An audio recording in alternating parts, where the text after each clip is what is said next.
Bonjour et bienvenue. Aujourd'hui, on va explorer comment l'intelligence artificielle, l'IA, s'installe un peu dans nos soirées après le boulot. On a regardé de près des documents qui analysent son impact sur notre bien-être, nos loisirs, même ce qu'on mange le soir. Le but, c'est de comprendre comment ces outils optimisent notre temps libre, mais surtout ce que ça change pour nous, concrètement.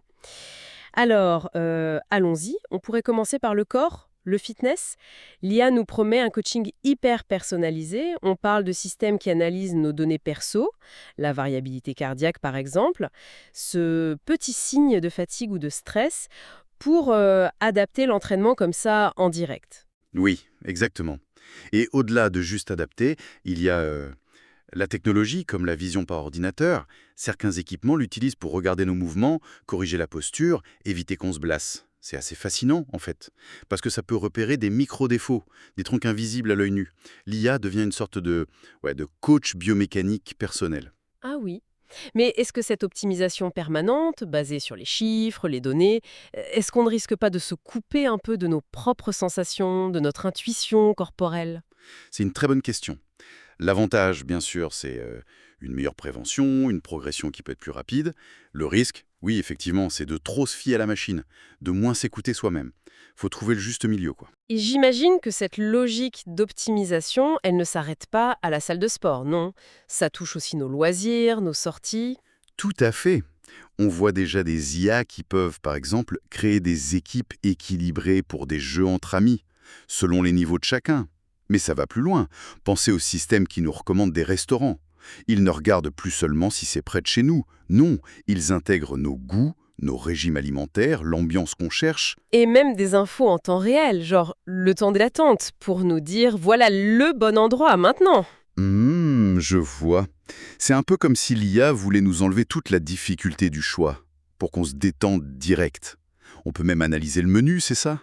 Pour voir les calories, les allergènes, en lien avec nos objectifs santé. Et là, ça soulève une autre question, justement. Cette sélection par algorithme, pour nos loisirs, nos restos, c'est pratique, oui, mais est-ce que ça ne réduit pas un peu la place pour la découverte par hasard? Pour l'exploration On spontanée, optimise, d'accord, mais on explore peut-être au moins du coup. c'est un bon point ça. Et on retrouve cette tendance à la maison aussi, avec la planification des repas.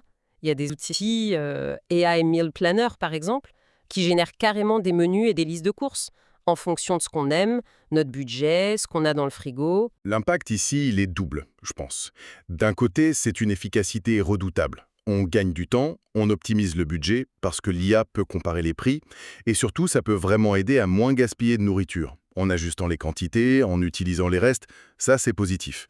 Mais d'un autre côté, on délègue peut-être une compétence, celle de savoir planifier ses repas soi-même.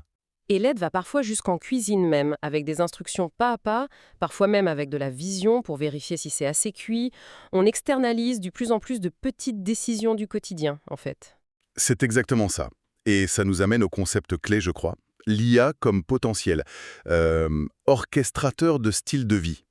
L'idée, ce serait un système global, intégré, qui coordonnerait notre sport, notre alimentation, nos loisirs et même nos relations sociales, pour une gestion vraiment fluide de notre temps après le travail. Une sorte de super assistant personnel pour nos soirées, alors, qui pourrait s'adapter si on a un imprévu, une réunion qui finit tard, la météo qui change, tout en nous aidant à garder le cap sur nos objectifs. Précisément, et qui pourrait même potentiellement nous suggérer des activités sociales, avec des gens qui partagent nos centres d'intérêt, par exemple.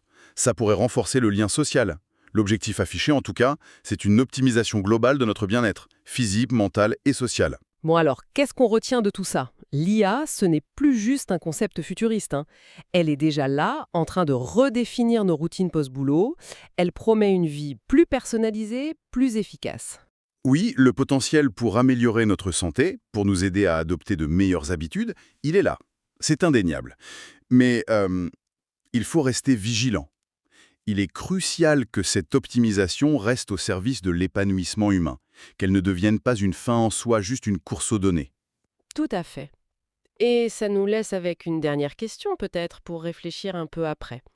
À mesure que l'IA devient capable d'organiser nos soirées avec une précision presque chirurgicale, comment on fait, nous, consciemment, pour garder une place, une place essentielle pour l'imprévu, pour la spontanéité, et peut-être même pour ces moments de flottement, d'ennui créatif, dans nos vies souvent bien remplies.